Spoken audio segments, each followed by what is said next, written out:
and let go of all other worldly thoughts, withdrawing our attention from everything and placing it on that Supreme.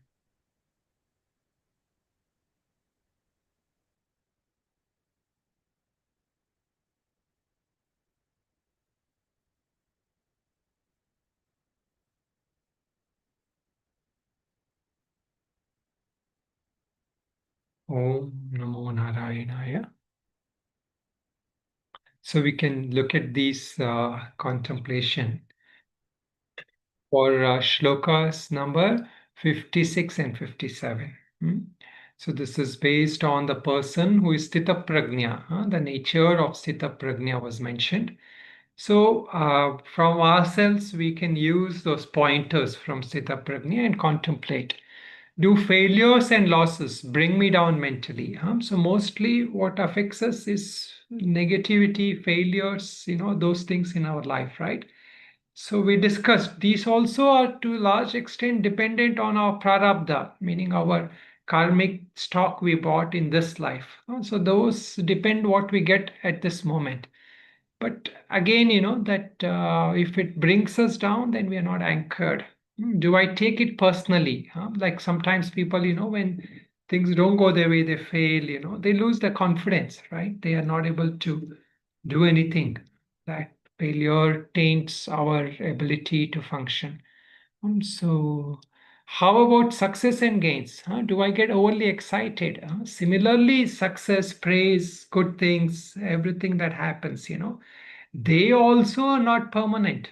So we should not get too caught up with them as well. And most importantly, when success comes, what happens? It makes us arrogant. We look down on others who are failures, right? Does it make me arrogant and condescending towards others? So that is what we have to be vigilant about. Working with our attitude, working with our mind is that while failure, we should not lose confidence. When we are successful, we should not become too proud or arrogant. So this is why, we say we should take everything as prasada coming from the Lord. Failure or success. It is like a blessing or something that the Lord has given to us. We can't judge. So we can't judge life circumstances as good or bad from the spiritual perspective. Outer life circumstances we cannot judge as good or bad. Okay, so Srimad Bhagavad Gita, chapter 2, we are now looking at the shlokas related to Stitha Prajna. So the key shlokas, very important shlokas. These establishes where we all want to go to, where we all want to be established in. So the lakshanas, what we say, lakshanas meaning the indications, the characteristics or the symbolic representation of what we have to get. So those were mainly mentioned in these three shlokas.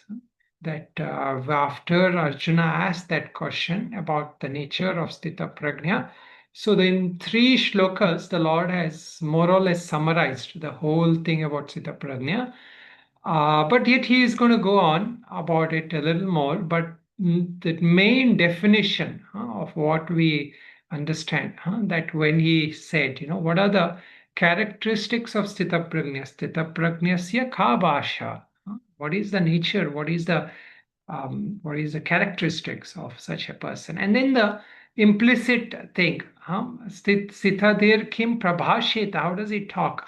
Kimasita, how does he sit? And Vrajeta kim, how does he walk? How does he go about?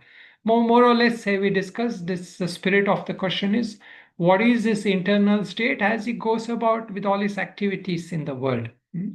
So, in order to explain that, the three shlokas was given. Prajahati yada kaman sarvan partha manogatan atmanyevatmana tushtaha stitha prajnistadochyate. The person who has relinquished all that worldly pursuits, like seeking, there's nothing wrong in seeking worldly objects, because we all need things to survive in the world, to take care of our body, to do our duties. There's nothing wrong in that, but being mentally occupied and attached to that, placing our sense of self in that. So this is where, that main teaching in an implicit way we discussed last time. It is talking about how we have to be unattached, and more importantly, how to be free from that sense of occupation with our limited egoic identity. So that is the main pointer given here. How to be free from that identification, from that little ego. When you are complacent within yourself, Atmanyevatmana tushtaha, so that Atma is satisfied in Atma itself, but the mind is not satisfied in the Atma. And so that is how the ego comes about. So the mind creates to us a false sense of individuality because of our ignorance. And we don't get the contentment, and we seek one thing after another.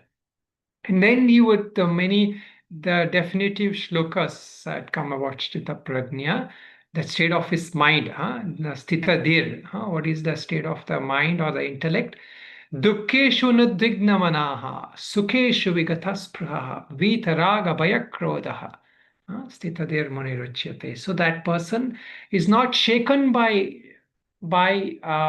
disasters, failures, and sorrows also, mental sorrows also. He doesn't add on more to that. And nor is he overly excited with a lot of success, profits, and or even the mental state. Even if you're happy, you don't take it too seriously, because you know that kind of worldly, that happiness is not the happiness we are seeking. We are seeking the internal happiness. Okay, so then now in understanding this, these are the pointers that has already been given to us, and we should remember these pointers. These are the lakshanas. So now, yeah, one of the ways this shloka, dukkeshu nidigmanaha, and that how one can remain unaffected, like the next shloka, so yas sarvatrani bisnehas tat tat prapya shubhashubham. So how do you remain in good, bad, in happiness, sorrow, without being affected, without being attached? There is a story that is oft quoted. Briefly, I will mention this. So the story is about a sadhu. In different traditions, it has been mentioned. It has been mentioned. Our Indian traditions say it is from here. Then Buddhist traditions also say it's from there. So different people claim this story. And so this is a story of a sadhu. So a sadhu meaning in India before there was no like sannyasis and all, right? Like before Shankaracharya came, they were people would live as mendicants. I mean, every order you will see that, right? Every tradition. So these are people who focus on higher life, and they don't, they beg and they live with the whatever money, whatever they get. So the sadhu was like that. He was having he was a little elderly person, older person, and he used to stay in a kutir, you can say. Nowadays version of what sannyasis live in kutirs, some sannyasis. So he was staying like that in a place of, isolated place of his own. So then there was that village. He would go there and he would beg food and he would get food, and he would mainly do his practices, sadhana, whatever contemplation, whatever he was doing. So then there was many of the people in the town say he's a good sadhu, because he lives by himself. Lakshanas of sadhu, characteristics is you are not like too much caught up in society and all those activities. You stay at some places, holy places, or some isolated places as much as possible. And you are living a simple lifestyle. You don't hoard up a lot of money and all that. So people said, yeah, he's a good sadhu. So, but his attitude was that, okay, if you say so, meaning like he didn't make too much of it. People would praise him and say, okay, if you say I'm a good sadhu, okay, that's fine. So then there was one time there was a lady, young woman, and she got pregnant. She was not married. So she got pregnant through some man, and that person refused to marry her. So she got afraid. Her parents started accusing her, who is the father, who is the father, and all that. So she didn't want to blame that person, that one whose child it was. So she immediately thought of the sadhu, and she said, he's actually the father of my child. Hmm. So then all the parents, everybody, the town, villagers all came. They started scolding that sadhu. We thought you're a good sadhu. Look what you've done. Now we have to take care of her, huh? Because you're the father, right? You have to take care of the wife and, the lady and a child. So he said, okay, is that so? Meaning he accepted whatever had come. Of course, he might have said something, I'm not, and all that. But the fact is that, they were not going to back down. So he accepted. He takes a child, he takes that mother. And so then what? He has to now look after three people. Before he had to just look after him. So there's more work, more responsibilities. Sadhus don't want too much responsibilities, right? So then, but then he accepts it. He goes and he starts begging for more food. Because the first he was begging for one person, now he has to beg for three people. And he has to take care of the child, everything. Right. So this goes on for a while, and after some time, that original father of that girl, he feels bad, and he comes back and he accepts her as his wife. And so then all the villagers come and they say, we are very sorry, we did this grave injustice for you, and you're actually a good sadhu. So he says, is that so? Um, okay, if you say so, whatever. So then, so the idea is that he remains in that state, that the outer aspects of life, whatever is happening, one time they accuse him as a bad sadhu, then one time they say he's a good sadhu. So this is the reality of our life, right? People's opinions, people's nature, and they keep changing. So but the idea is that the mind of that sadhu was not pegged to that outer circumstances of life. Hmm.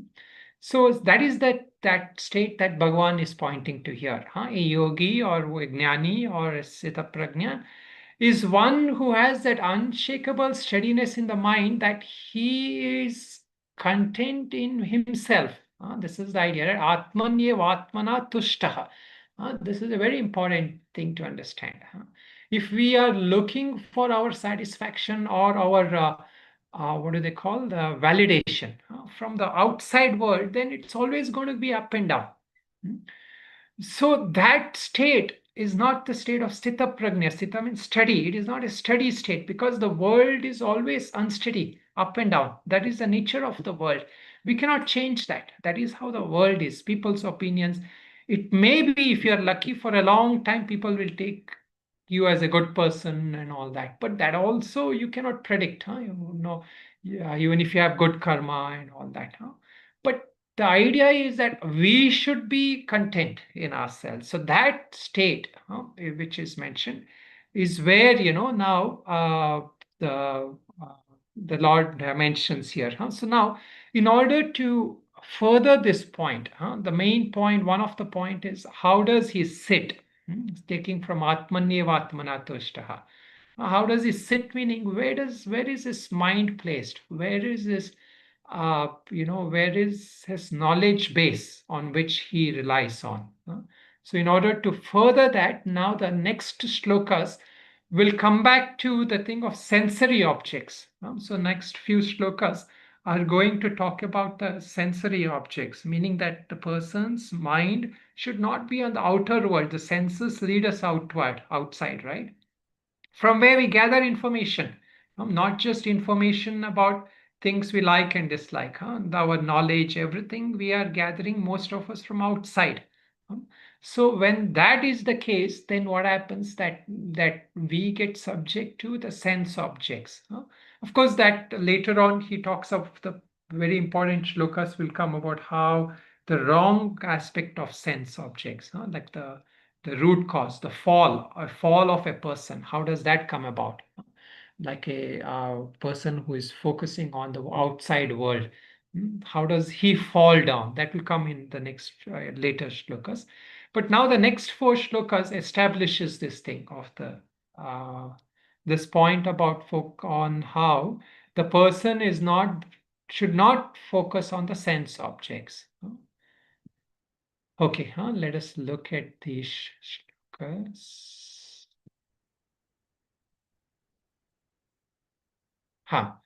So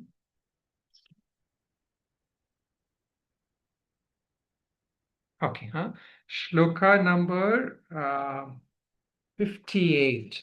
Let us look at from the shloka number 58. You can repeat after me.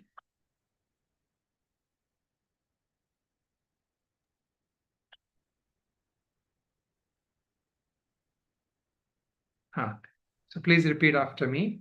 Yada samharate chayam यदा संहरते संहरते चायं चायं Urmungani sarvashah ऊर्मोऽङ्गानीव सर्वशः indriyanindriyarthebhyas इन्द्रियाणीन्द्रियार्थेवस्य tasya prajna pratishtita तस्य प्रज्ञा प्रतिष्ठिता vishaya vinivartante विषया विनिवर्तन्ते niraharasya dehinah निराहारस्य देहिनः rasavarjam rasopyasya रजवर्जरसोऽप्यस्य परं दृष्ट्वा निवर्तते परं दृष्ट्वा निवर्तते यततो ह्यपि कौन्तेय यततो ह्यपि कौन्तेय पुरुषस्य विपश्चितः पुरुषस्य विपश्चितः इन्द्रियाणि प्रमाथीनि इन्द्रियाणि प्रमाथीनि हरन्ति प्रसभं मनः हरन्ति प्रसभं मनः तानि सर्वाणि संयम्य तानि सर्वाणि संयम्य युक्त आसीत मत्परः युक्तासीत मत्परः वशे हि यस्येन्द्रियाणि वसे यस्येन्द्रियाणि तस्य प्रज्ञा प्रतिष्ठिता तस्य प्रज्ञा प्रतिष्ठिता Now he gives a illustration, a kind of a metaphor or a picture metaphor, a illustration of a turtle or a tortoise, like you see a turtle or in kurma, meaning it has like almost like a head, four legs and a tail sometimes, right? So these are actually out of the shell when it's moving around.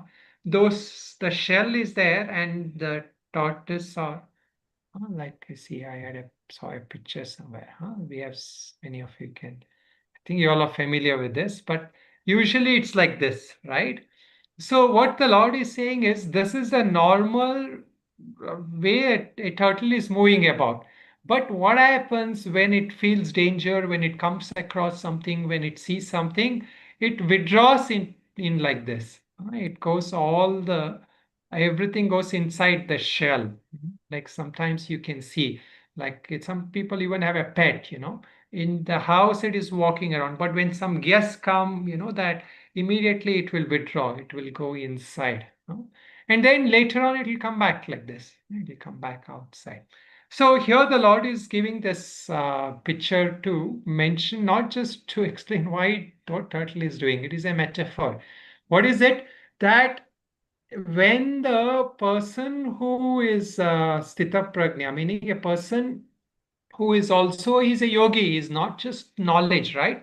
He's talking about knowledge, but he's the person who is realized. He is realized that knowledge and he knows when he should exercise his senses and when he should withdraw it. Hmm? This is mostly mentioned in the context of a yogi. When you're sitting for meditation, what happens? A lot of noise or a lot of things are going on. You may hear sounds, you may see things happening. So the idea is you have to close your eyes. I mean, you close your eyes and then you withdraw from there, your attention from there. So that person, a yogi, is able to do that. So some meditation practices, they are based on this, that in that yogic steps, what is the step called of withdrawing all our senses? What is it called? Pratyahara. Pratyahara. And then if we take the Sadhana Chatushtaya, what can we refer to?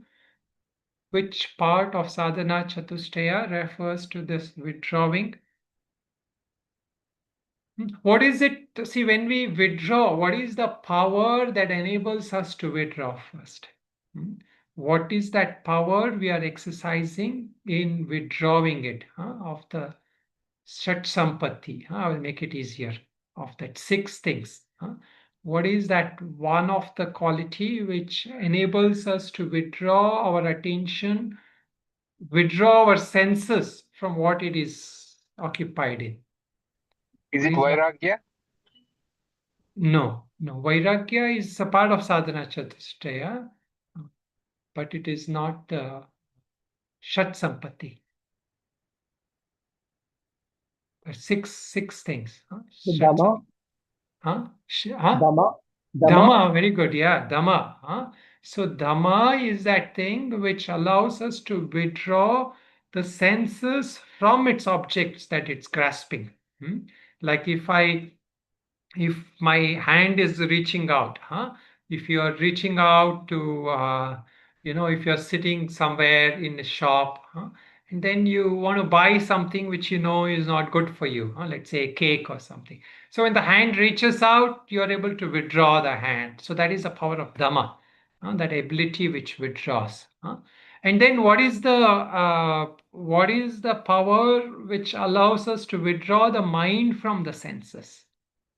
What is it called? Shama.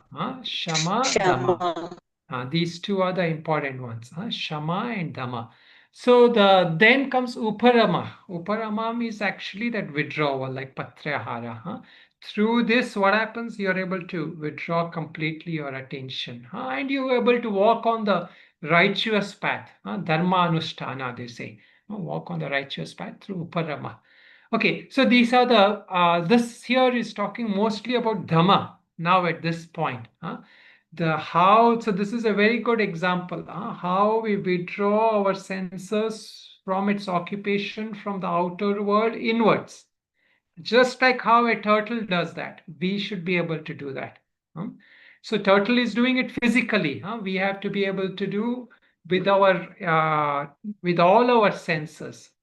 There are 2 kinds we categorize the senses. One is called as Jnanendriya. Jnanendriya are what senses? What all senses come under Jnanendriya?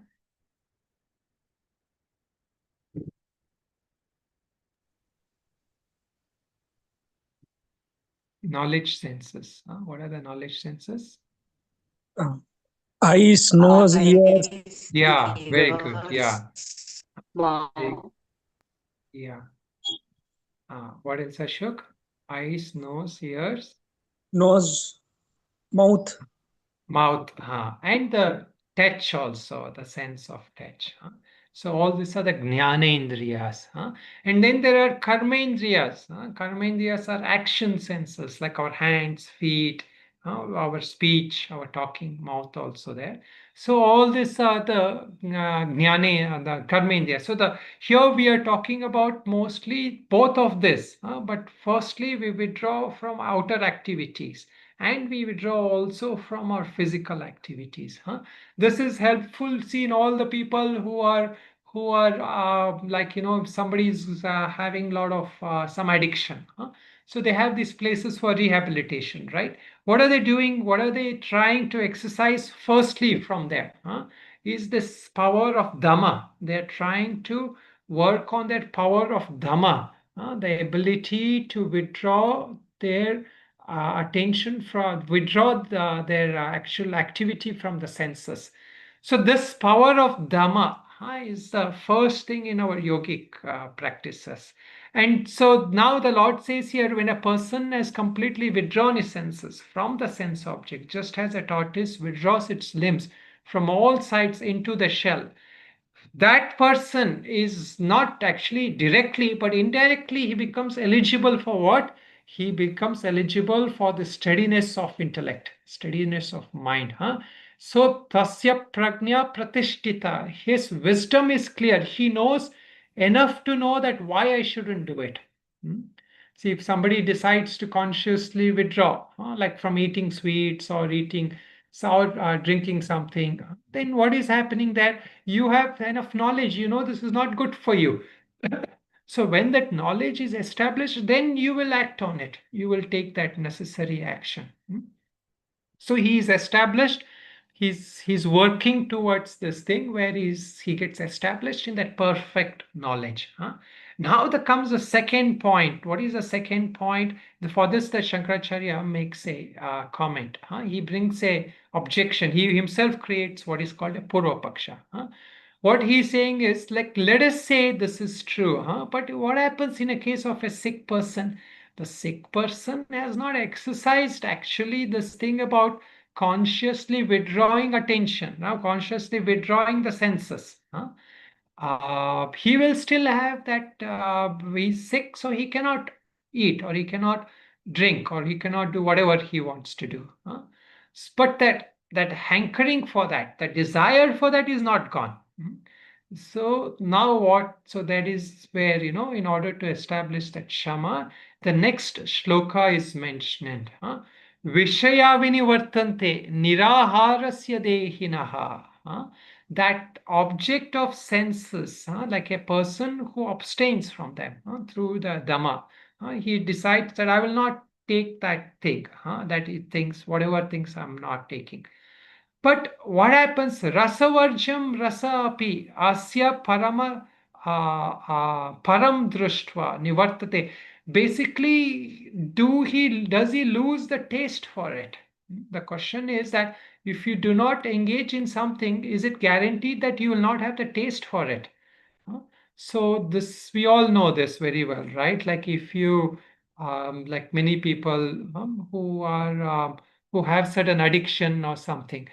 So what happens after a while? They don't take that whatever thing they're addicted to, but after a while, someday that thing comes in front of him again. The desire comes back, right?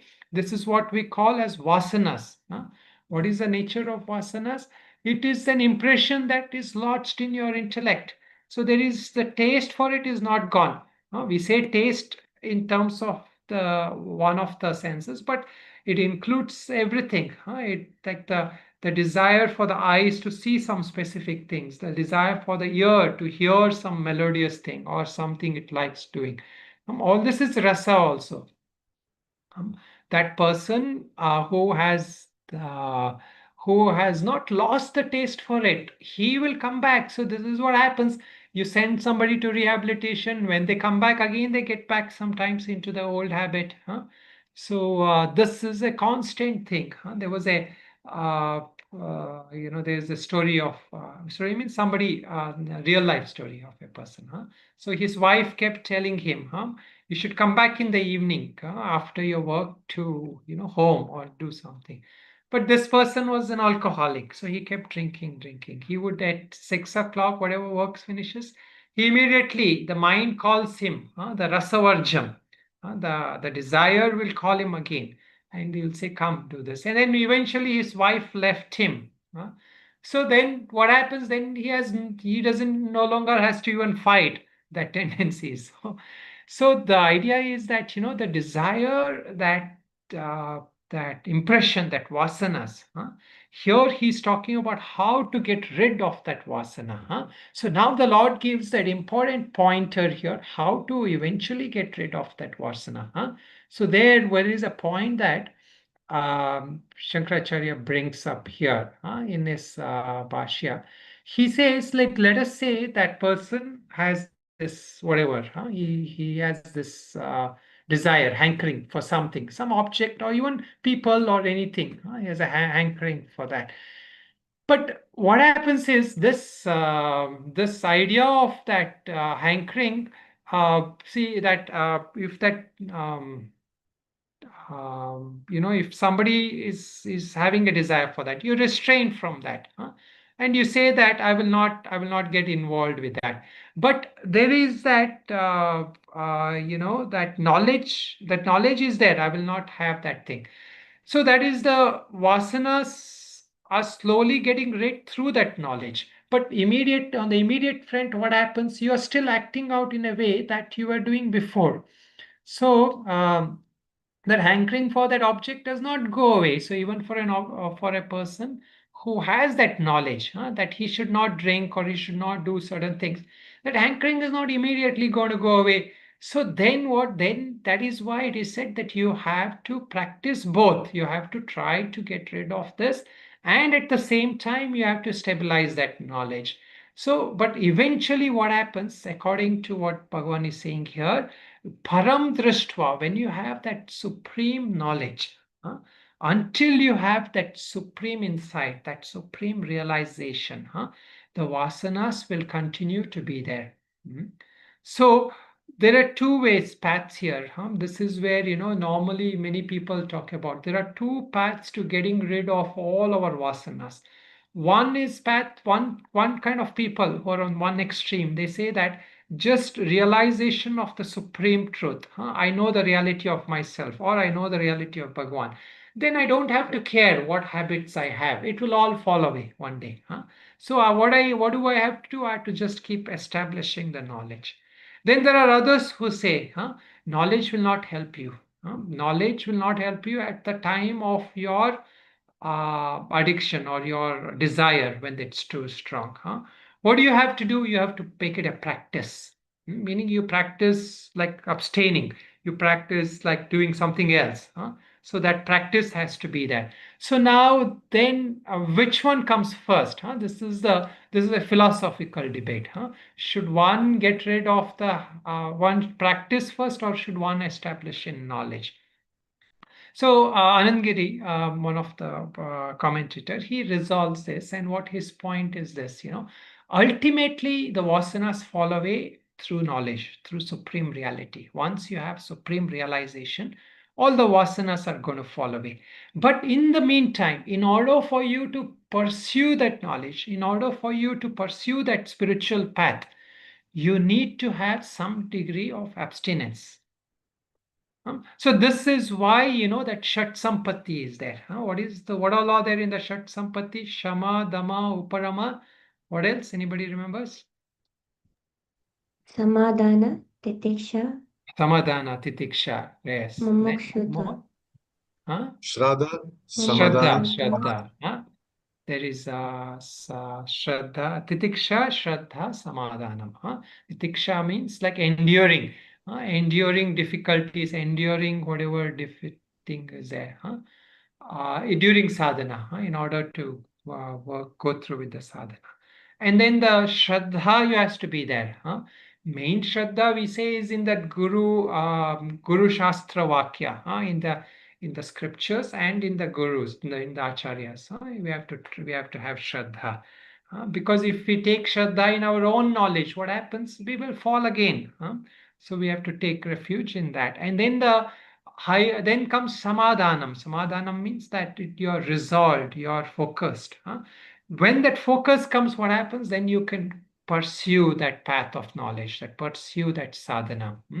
So this is where we have to be careful, because there are many times some teachers this is an easy way of attracting popular having mass students, right? Is that you just say you don't have to worry about any habits, just the knowledge alone will take care. So at an ultimate thing, it is true, but for a common man, that is not the path.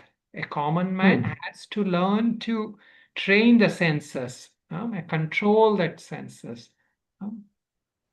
But ultimately, yeah. So that is also what Shankaracharya is saying. It says, na asti samyak darshana rasasya uchchedaha. Ultimately, that vasanas will fall, meaning that even that we were discussing last time, that prasupta vichinna. Prasupta means the hidden vasanas, which is not manifest in this life. And vichinna, which comes very occasionally only, it will come.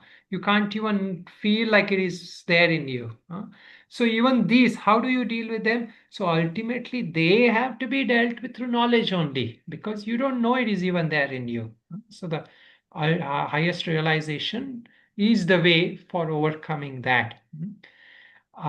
So yeah, that and most, what is that highest realization telling us? That highest realization is telling us that Atmanyevatmana tushtaha, that supreme joy is within you, or that supreme joy is in the Lord. You cannot find it anywhere else. So that is what the knowledge is telling us ultimately. So another way to look at it is, first we have to make an attempt to at least withdraw from the gross attachments through our viveka, through our thing. And then as the knowledge arises, then it becomes natural that we will only take what is necessary, what is seeming at least harmless. Okay, next shloka 60. Yatata hi api kaunteya purushasya vipaschitaha indriyani pramatini haranti prasabam manaha. So that even though you are striving, even though you are a sadhaka, you are repeatedly being watchful, vigilant, mindful of how your senses are taking you away, how they're pulling things to you. See, the senses by themselves are not to be blamed. What is to be blamed? That vasanas in us, that mind which doesn't have knowledge, that mind which is ignorant. Nor can we blame the objects. We cannot say that, um, if I go there, then they will play that music. So they, what they do, you can't control, nor can you allow, not have your ear to go and hear that thing. What we can control is that our mind. So that is the power of shama. So now what is happening? The Lord says that even a person who is very strong, a person who has very strong viveka, haranti prasabam prasavya prakashameva, pashyato viveka vijnana yukta manaha. That even a person who has some knowledge, he knows that he should not indulge in certain things.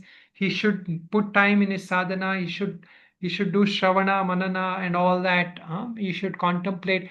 Even for such a person who knows all that, the nature, the power of the senses are so turbulent. Pramatini, turbulent. They are forceful. How it is forceful? Ramanujacharya gives an example. He says that there is a, not Ramanujacharya, I think one of the acharyas. He says that like there's a robbery. Sometimes robbery is happening not when the owner is, not only when the owner is not there. The owner may be right there, but they will, nowadays it happens, right? They will show gun or something to the owner, and then they will steal from him or her right under his nose. Right as is walking. So this is this ability, this turbulence. It is like right. This is what Ramanujacharya says. It is like, he says, a turbulent horse. What does a turbulent horse do? An untrained horse or an uncontrolled horse, it will throw off the rider. So it doesn't allow the rider to continue, right? It will put that rider away, throw that rider away. So that that kind of force, that is the force inherent in that senses because of our vasanas. They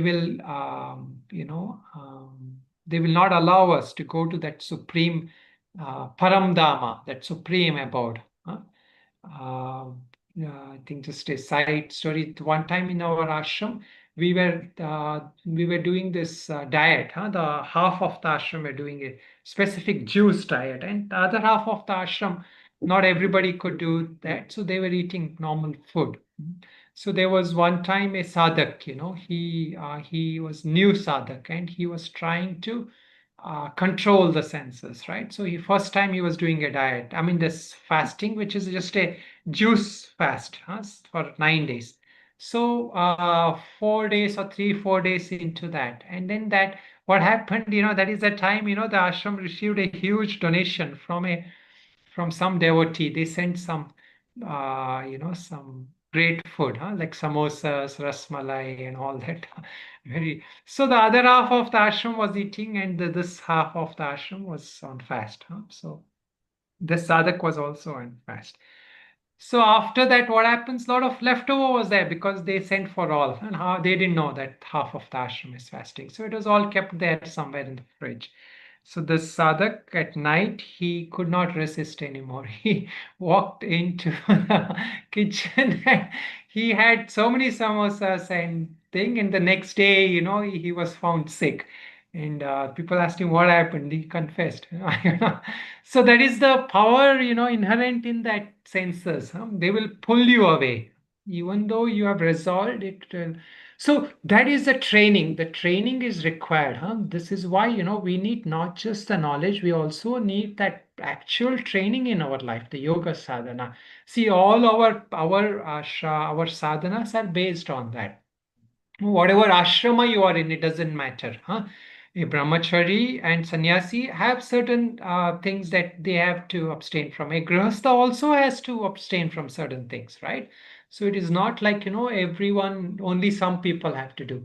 We all are, all of us on the spiritual path. This is one of the most important quality. So as we know, Bhagavad Gita is not just about giving knowledge. It is also yoga shastra, right? It is a path of practice also we have to do. We have to apply in our life. Okay, then the last shloka, we'll quickly look at it. Tani sarvani samyamya yukta asita matparaha vashe hi yasya indriyani tasya prajna pratishtita. So then how do we control? There is one very a technique or a approach Lord is giving us. What is the approach? The approach here is that Vasudeva,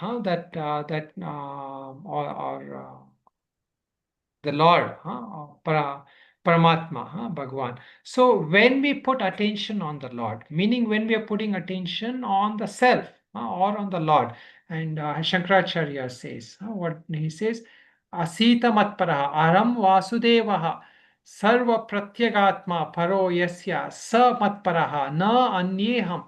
Tasmat iti asita ityartaha. Meaning he says that clear knowledge, that Atma, that truth that is not different from that Supreme Lord. And I, that in me is that happiness, in me is that truth. So one who places that attention on that God itself, either the Saguna aspect of the God or on that Nirguna aspect of self, whatever you put your attention on, you realize that is the supreme source of happiness. Whatever is your inclination based on that.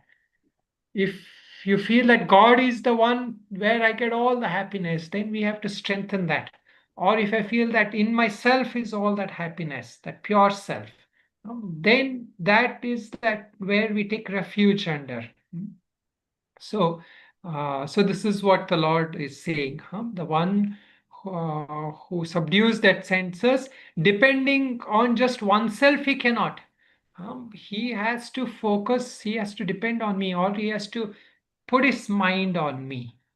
So this is also, a secret of doing sankalpa, taking a resolution. I've taught this to my students who are taken sankalpa. There are two main aspects of the sankalpa, three aspects actually, but the two main aspects of sankalpa is that we have to ask the blessings of the Lord. If you want to overcome some habit, something is not helpful for you, or you want to learn some new habit, you want to do japa every day, you want to do attend class every day, whatever is your sankalpa means a resolution. So that if you're wanting to do, first you have to ask for Bhagwan's grace. Sometimes in our sampradaya we also take the acharya's blessing for that. So that what happens, that will purify your intention, that will give you that I alone cannot do it. The Lord has to bless me. Then the second point is that notion that I will attain this, that Shraddha. How? Because that power of that Lord, that in me is that supreme reality. So I can attain anything I want. So this This strength, depending on my body and mind, I will not get. If I feel that I as a body and mind can do anything, you will always have some limitation. You can climb some mountains, but maybe there are some mountains you cannot climb, right? So because the body and mind is limited, but the Atma and Paramatma are not limited. So when you identify with that, that is when your Sankalpa will have that unshakable confidence, determination to again keep coming back and back. You will never give up on that resolution. So that ability to take sankalpa this way is what the Lord is pointing out here. What do you depend on? Matparaha. You depend not on yourself. You depend asita. This is now he's answering Arjuna's question. How does Stitha Prajna sit? Stitha Prajna does not sit mentally in the mind itself. He sits mentally in the Lord, in the self. That is what he's saying. Then what happens? Vashi, you get vashi meaning control. Vashikarana, that one of the Ashtasiddhis, that being in control of nature in everything. How do you control nature? Nature is uncontrollable, but that yogi has one of that siddhis he gets to control even the nature. So tasya prajna pratishtita, that person's knowledge, that person's wisdom is accurately placed. It is not misplaced. That is the notion.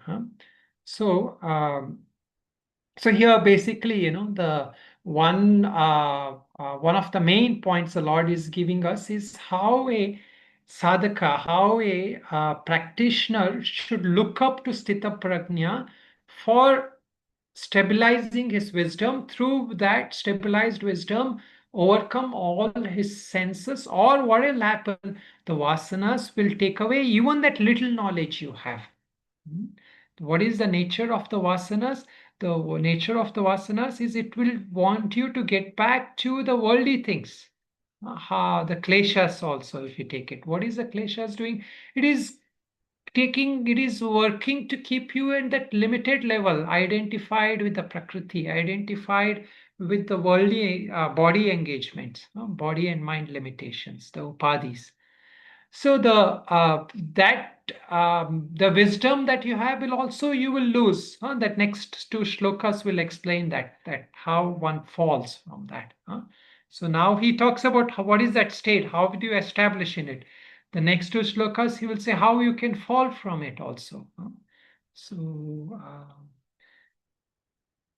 okay, so we will we'll leave it at this.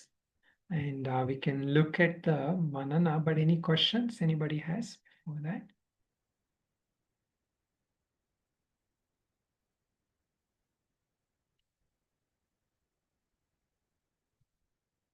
Anybody?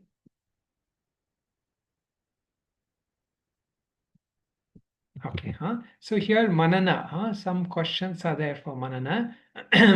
First one is how much sense control do I have? So we should take a honest assessment in our life. What is the nature of my sense control? And we should ask ourselves, do I tend to overindulge in sense pleasure? See, this is we sometimes don't even realize many things we just get so used to just indulging in it. So we know that every time we indulge, what happens? We are strengthening that habit. Any outer habit will cause us this problem. It will take us away from ourself, and it will keep us occupied in the world. Am I aware of the external triggers that draw the mind towards the senses? So especially when we have some habits, how do we work with it? We have to note those external triggers. What are the external factors first? Like if you, for example, you should not be eating sweets. Let's say the doctor tells you, and then you should see what are the factors that trigger you. Is it because you see it, or is it because you smell it, or is it because somebody talks about it? So see, all these are things, right? So then first you're aware this is where the trigger is happening. Then when it comes, you have to then what? Apply the shama, mentally resist it. First you try to physically resist it, then you try to mentally resist it.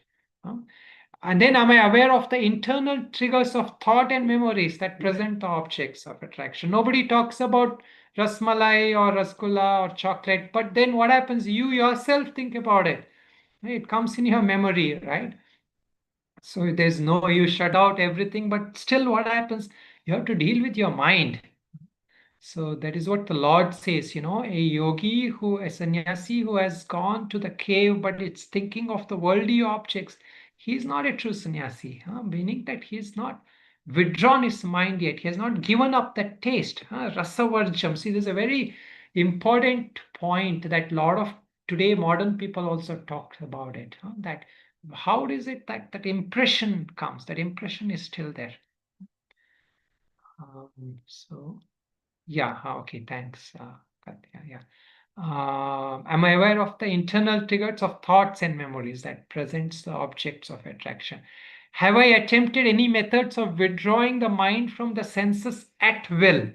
So this is what the Lord is saying. How the tortoise withdraws when it wants. It sees a danger, it hears some rumble, it will immediately withdraw. Similarly, can we withdraw our senses? Can we withdraw our mind? Can we not have, where can we have the mind come back from the outer objects? See, even the problems, sometimes if you're depressed, if you're unhappy, what is happening there also? Your mind is again and again going to that thought which is making you unhappy. If you, let's say, grief, for example, a very practical thing also. When somebody dies, what happens? That person again and again is thinking, right? Oh, I've lost this person, I've lost this person. So that thought again and again going there, that ability to not have that mind go in, have the mind work at our will. So how do we develop that? That is, these are the yogic sadhanas that Lord is giving us. Okay, so any other comments, questions people have?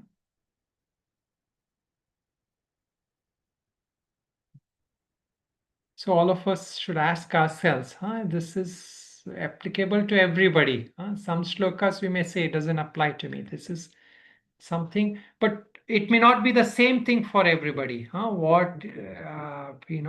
If one person has problem with not waking up, it doesn't mean everybody has that, right? Other person may have other challenge. So what is our challenge? We have to ask ourselves. Okay, All right. So let us.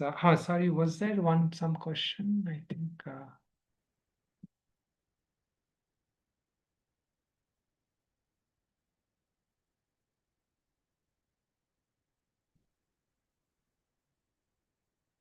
I can't. I think I didn't.